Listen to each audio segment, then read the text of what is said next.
MotoGP is supposed to be the pinnacle of two-wheeled motorsport. You might ask why I said supposed to be and not is in that sentence. The reason is, it has a problem right now that's actually hindering the quality of the racing. A problem that, in the best case scenario, makes the racing significantly more boring, and in the worst case, makes the FIM and MotoGP look like an absolute clown show. The problem I'm talking about is MotoGP's front tire pressure rule. In order to understand the context behind why this is such a big problem, we need to go back in time. In 2023, MotoGP implemented a new rule that mandated riders maintain a minimum tire pressure throughout the course of the race. This rule has been slightly modified for 2024, and currently the rules are that a rider must maintain a minimum front tire pressure of 1.8 bar or 26.1 psi throughout over 60% of laps in order to not be penalized. In order to understand why this rule exists, let's take a closer look at what happens to a MotoGP bike's front tire during the course of a race. As the race progresses, friction from the tire's contact with the tarmac causes the tire to heat up. This causes the air inside the tire to expand, and that in turn causes the pressure to rise. If a rider has empty track in front of them, cool air gets to blow on the front tire, which can lower the tire pressure. But if they're following another rider, that rider is blocking the flow of air to the front tire, causing it to heat up even more and causing pressures to skyrocket. If a tire's pressure is too high during the course of a race, it can cause a myriad of issues. Chief among these are a lack of edge grip and a lack of front support, both of which can directly lead to crashes. In 2022, before the rule was introduced, teams would deliberately run their tires at a lower pressure at the start of the race in order to prevent this. The teams knew that these tires would likely come up to temperature during the race since they would be riding behind other riders, so they weren't worried about running their tires at low pressure. However, MotoGP's only tire manufacturer, Michelin, felt differently. Michelin felt that this could pose a danger to riders, as their tires weren't built to run at this low pressure, and even though there didn't seem to be any issues so far, if the tires failed at high speeds, obviously that could be a massive problem. As such, they spoke to MotoGP officials, and thus, the tire pressure rule was put into place at the start of 2023. Nowadays, riders have to stay above the minimum tire pressure limit for 60% of the laps in a race, otherwise they get a 16-second penalty added onto the end of their time, which is a race killer. Now, if for some reason you've never seen MotoGP before and you're watching this video, hi, welcome to the channel. You should watch MotoGP. Even though I'm shit talking it, it's good, I promise. But what you're probably thinking is, that sounds like a perfectly reasonable rule. The tire manufacturer doesn't want their tires running at low pressure, and they implemented a safety rule because of it. Well, I'm sorry to say, the rule is anything but that. Firstly, it's important to note that this rule almost certainly wasn't implemented with rider safety in mind. While Michelin might claim this, and it might seem to make sense on the surface, if you actually hear what riders had to say about this rule, you'll start to think the opposite. Upon the announcement of the rule, many riders were quick to point out that running a tire at too low pressure is much less dangerous than running a tire at too high of a pressure. Many believe Michelin were just trying to save face, as they believe their tires might fail and that might make them look bad on TV. Well, congratulations, now most of the sports fan base hates you and thinks you can't make a tire, so how'd that work out for you? Okay, so the rule wasn't made with good intentions, but at least it's fair, right? Right? Well, let's say you're a MotoGP rider, and you qualify pretty low on the grid. In this situation, you'd be expecting to be fighting through the pack, staying behind other riders throughout the course of the race, and seeing massive spikes in your tire pressure. Thus, you'd start your tire pressures just at the minimum or maybe even a little below it, knowing that they'd come up to temperature and send you above the minimum throughout most of the race. Now let's say, by some miracle, whether it be a fantastic jump off the starting grid or a bunch of riders around you getting into some incident that causes you to be alone, you end up with a bunch of open tarmac in front of you. You weren't preparing for this. Think I'm exaggerating?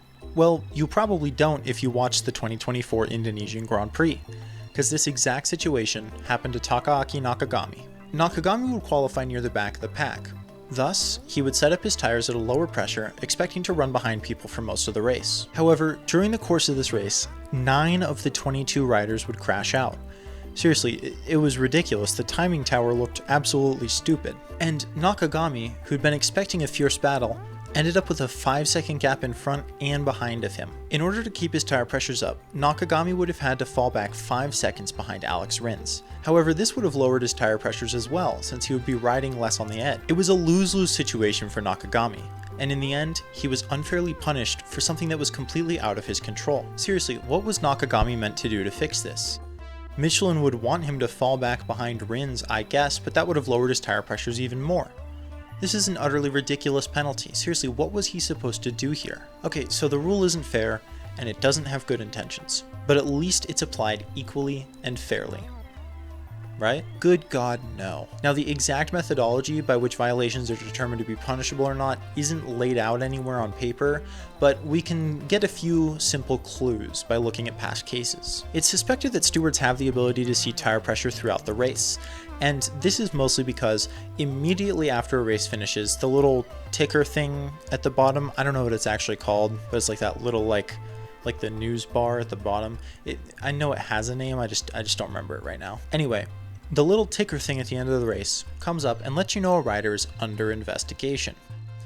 I use air quotes there because they're almost always punished. So clearly the stewards have this data throughout the race and they're ready to start investigating the second that the race is over. So you can imagine everyone's surprise when, even with all this supposed data that they have, it can take hours or even days to determine if a rider should be penalized. This is absolutely unprofessional to the highest degree. And in order to emphasize this, we need only to go back to Indonesia of 2024 again. Taka Nakagami was not the only rider under investigation that day. Pedro Acosta, who finished second, was also deemed to be under investigation. Now, this would have had huge implications for the World Championship, as Pecco Bagnaia came in third, so he would have received another 4 points if Acosta had been disqualified. It took the stewards hours to come to a decision. They hosted interviews at Parc Ferme, the podium, and even post-race press conferences with Acosta while they were considering stripping his results. This cannot happen. It simply can't. Either figure out a better system or ditch the rule. Could you fucking imagine if this happened at Valencia this year? Imagine if a rider's announced as the world champion, but they're under investigation, so fans have to sit for hours not knowing who won the title. What do you do then? You can't damn well host all those events and then suddenly take the trophy away, give it to someone else and say, whoops, sorry buddy, you led the race too much. The championship looks like a fucking joke at that point. Pedro Acosta was let off the hook because it was found that his wheel rim was damaged and causing the tire to leak air. Okay, so there is some tolerance to the rule. Then why was Nakagami penalized for something that was also out of his control? If you're gonna give Acosta his time because of a mechanical error that was out of his control, why not give Nakagami his time because of a racing incident that was out of his control? Seriously, why wouldn't every team just damage their wheel rim just slightly, just maybe, bend the edge with the screwdriver a little bit? It's a get out of jail free card all of a sudden. But fine, all of it is fine. So what if the rule is stupid and it was made for shitty reasons and it's not applied fairly in any way? At least it doesn't actively make the racing worse, right? You heard the way I asked that question, you already know the answer. Okay, admittedly, this is not entirely the tire's fault. Ducati's utter dominance this year and the aerodynamics and electronics packages do have something to do with the modern style of racing being very qualifying heavy and not having as many overtakes. However, a racing series cannot be inherently great if you're being penalized for leading the race too much. If you're incentivized to stay behind other riders for as long as possible, why on earth would overtakes make any sense to you? No wonder Moto2, Moto3, and Moto E have had such good races this year, while MotoGP seems to be just 3 riders with seconds between them out front. Okay, so this rule is straight up dog ass. But at the very least, MotoGP, Michelin, and the teams have recognized that there's a problem and are doing everything in their power to fix it. Right?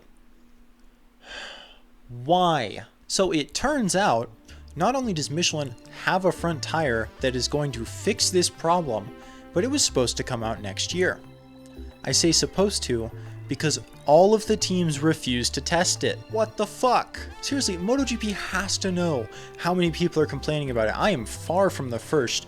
There are videos that talk about this way more in depth than I do. Fans have been complaining about this since it was introduced. I cannot believe that they let this happen. They should be working around the clock to get this tire ready for next year.